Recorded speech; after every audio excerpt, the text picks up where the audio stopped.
दोस्तों नमस्कार। मैं श्यामनाथ यादव मेटकरवादी। जैसा कि आप लोगों ने समाचारों में सुना होगा कि अब सरकार जातीय जनगणना की घोषणा कर दी है। तो ये जातीय जनगणना का तो अब तक विरोध कर रहे थे, अब घोषणा कर दिए हैं कि हम जातीय जनगणना कराएंगे। तो जातीय जनगणना कराएं ये तो अच्छी बात है, और कैसे कराएंगे थोड़ा सा आप लोग इस वीडियो में देख लें, फिर आगे कुछ बात हो। इंडिया, तुझे साहेब पे भरोसा नहीं क्या? नहीं क्या? क्यों नहीं? क्योंकि साहेब तो है बड़ा झूठा, नोट दिखा के थमा देता है छुट्टा। पहले भी किए थे कई वादे जो आज तक पड़े हैं आधे आधे।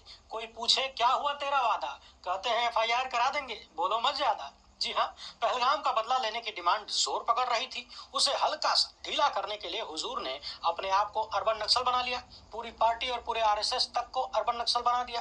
फिर भी इस देश के लोग हैं, विपक्षी पार्टियां हैं और उनके नेता हैं जो साहेब की बातों पर भरोसा नहीं कर रहे हैं। उधर साहेब ने अपने मंत्री से जातीय जनगणना करवाने का ऐलान किया, इधर विपक्षी सवालों की मिसाइल दागे पड़े हैं और एक से बढ़कर एक आंकड़े और वादों का सबूत दिखा रहे हैं। कह रहे हैं कि देखो, इन पर भरोसा करने के लायक नहीं है। साल 2019 का कागज कांग्रेस निकाल लाई और जैसे जैसे सबूत हैं उन्हें देखकर यकीन मानिए, आपको भी संदेह होने लग जाएगा कि ये जातीय जनगणना की बात 15 लाख वाला जुमला तो नहीं है। जयराम रमेश ने लंबा चौड़ा प्रेस कॉन्फ्रेंस करके बीजेपी की पलटी मार योजना पर ढेर सारे सवाल दागे हैं। और भी बहुत सारे लोग हैं जो ये भी कह रहे हैं कि अगर भाजपाई सत्ता जातीय जनगणना करवाती है तो भी इनके आंकड़ों पर भरोसा नहीं कर सकते, वहां भी खेला कर सकते हैं ये लोग। तो कौन कौन से सवाल उठ रहे हैं, और जनगणना में भी सबकी भागीदारी की डिमांड होने लगी है। यानी जातीय जनगणना में जो लोग काम करेंगे, जो अधिकारी कर्मचारी होंगे, उनमें भी सबकी भागीदारी की मांग होने लगी है। इन सबको एकदम आसान भाषा में देखेंगे। नफरत के व्यापारी रामदेव की भी चर्चा करेंगे, क्योंकि अदालत ये तो समझ देख गया लिया है आप कि लोगों ने, ये हाल है। आदमी बातों का भूत नहीं है, इसलिए अदालत और थोड़ा सा आप लोग जयराम रमेश को सुन लें। लेकर सवाल खड़े होते हैं। हेडलाइन तो मिल गया, हेडलाइन तो मिल ने कई सारी डिमांड भी रखी है। इसके बाद बीजेपी के कुछ मुख्यमंत्रियों सुनिए ये जयराम रमेश जाति जनगणना पे क्या कर रहे हैं, ये भी आप लोग सुन लें। हेडलाइन के बिना हेडलाइन में तो प्रधानमंत्री बहुत माहिर है। उन्होंने कह दिया जाति शामिल होगा, और राहुल जी ने कल सवाल उठाया, आप एक रोड मैप देश के सामने रखिए। 6 साल से हम इंतजार कर रहे हैं इस जनसंख्या का। आप ही ने 24 दिसंबर 2019 को निर्णय लिया था, तब तो जाति का कोई जिक्र नहीं था। अचानक कल आपने कह दिया कि जाति जनगणना इस जनगणना के जो जनगणना कराया जाएगा उसमें शामिल हो।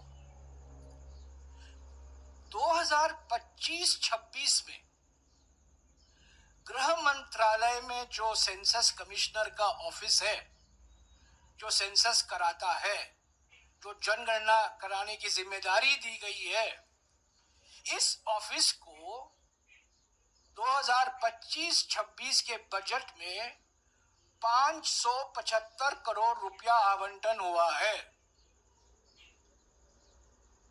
575 करोड़। और 24 दिसंबर 2019 को नरेंद्र मोदी की सरकार कहती है जनता को कि जनगणना कराने के लिए 8,254 करोड़ रुपए की जरूरत है। तो पहला सवाल यह है, 575 करोड़ में आप कौन सी जनसंख्या कराएंगे? जाति को छोड़िए, जो साधारण से जो आप करवाते हैं हर 10 साल, वो भी नहीं है। तो मंशा क्या है, मानसिकता क्या है, मकसद क्या है? हेडलाइन कोई डिटेल नहीं। अब मनसा क्या है? मनसा हो सकता है ये हो कि जनता को बेवकूफ़ बनाया जाए, और क्या मनसा होगी। उधर जो है पहलगाम मामला हल नहीं हुआ, इधर जनता जाति जनगणना शुरू हो गई। सुनिए आप लोग। ये है हकीकत। 2019 का निर्णय जहां जाति शामिल नहीं है, और कल शाम का जो घोषणा हुई है वहां अचानक कहा गया है कि जाति भी गिनी जाएगी, जाति की संख्या भी गिनी जाएगी।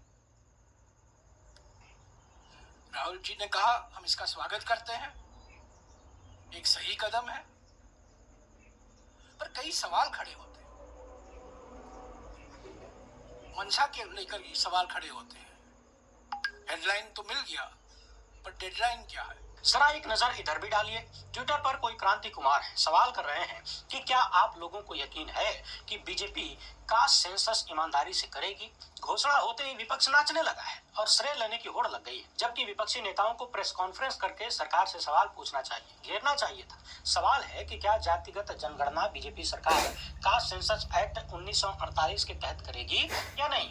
क्या जनगणना करने वाली उच्च स्तरीय समिति में ओबीसी, एससी, एसटी अधिकारियों की भागीदारी होगी या उसमें सवर्ण अफसरों की भरमार होगी? जातीय जनगणना करने वाले कर्मचारियों में 90% संख्या ओबीसी, एससी, एसटी कर्मचारियों की होनी चाहिए। जनता से पूछी गई हर जानकारी की एक कार्बन कॉपी जनता को मिलनी चाहिए ताकि सुनिश्चित हो सके कि जातिगत जनगणना रजिस्टर में सही जानकारी दर्ज हुई है कि नहीं। सवर्ण ब्यूरोक्रेट्स लॉबी पूरी कोशिश करेगी कि जातिगत जनगणना ठीक से न हो, क्योंकि 1931 के बाद से देश में जातिगत जनगणना हुई ही नहीं है। वैसे हमने कल ही वीडियो में आपको बताया था कि किस तरीके से तेजस्वी यादव ने भी इशारों में पहले रिएक्शन में ही मोदी सत्ता की मंशा पर सवाल उठा दिया था। यानी लोग इस सत्ता के वादे पर खुलकर भरोसा नहीं कर पा रहे हैं और इसके पीछे का कारण है इतिहास में पहनाई गई टोपियां। एक टोपी यही देख लीजिए। मोदी सत्ता ने वादा किया था कि साल 2030 तक 1,84,00,000 बंधुआ मजदूरों को मुक्त करा दिया जाएगा और उनके पुनर्वास की व्यवस्था की जाएगी। ध्यान से सुनिएगा, द वायर की रिपोर्ट बता रही है कि 21वीं सदी के नए भारत में करोड़ों की संख्या में बंधुआ मजदूर हैं।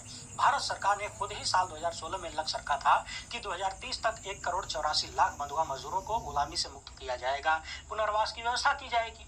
अब यदि आप 2016 से 2030 तक के इस डेडलाइन को देखें तो हर साल 13 लाख बंधुआ मजदूरों का पुनर्वास होना चाहिए था, मगर ये रिपोर्ट बता रही है कि साल 2023-24 में केवल 468 बंधुआ मजदूरों को गुलामी से मुक्ति मिल पाई, यानी 500 भी नहीं पहुंचा। तो प्लानिंग थी हर साल 13 लाख बंधुआ मजदूरों को गुलामी से बाहर निकालने की, और रिजल्ट निकला कितना? 468।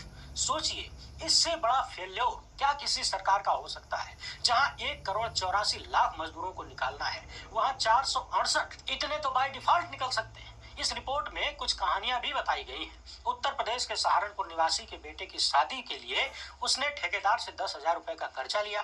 कर्जा चुका नहीं पाया तो ठेकेदार ने एक बिल्डर के साथ मिलकर बाप और उसके 2 बेटों से दिल्ली के चावड़ी बाजार में बंधुआ मजदूरी करवाई। जबरदस्ती अधिक समय तक काम करवाया गया, वेतन भी नहीं दिया गया और कार्यस्थल पर ही बंद करके रखा गया। 24 घंटे चलने वाली इस गुलामी का चक्र 8 महीने बाद तब टूटा जब मजदूरी करने के दौरान ही छोटा बेटा गिरकर बुरी तरह से घायल हो गया और इलाज के खर्च से बचने के लिए बिल्डर और ठेकेदार ने उन्हें धमकाकर भगा दिया। इलाज के अभाव में अब घायल युवक की आंख की रोशनी कम होती जा रही है। इस तरह की असंख्य कहानियां भारत में मौजूद हैं, क्योंकि खुद सरकार मानती है 1,84,00,000 बंधुआ मजदूरों के अस्तित्व। द वायर की इस रिपोर्ट में बंधुआ मजदूरी यानी गुलामी की और भी कई सारी कहानियां बताई गई हैं। अब आप दर्शक ये बताइए, जिस मोदी सरकार का रिकॉर्ड ऐसा है, इतना बुरा है, जो कि कल्पना से भी परे है, क्या उसकी बातों और दावों पर आंख खोलकर भी भरोसा किया जा सकता है? सुन लिया आप लोगों ने। ये हाल है तो हम इस पे एक राहुल गांधी का पोस्ट भी आप लोगों को दिखा रहे हैं। पोस्ट भी आप लोग देख लें कि इस पोस्ट में लिखा हुआ है, कहा था ना मोदी जी को जाति जनगणना करवानी ही पड़ेगी, हम करवा कर रहेंगे, राहुल गांधी नेता प्रतिपक्ष। तो देखिए आप लोग, ये पोस्ट है, देखें आप लोग।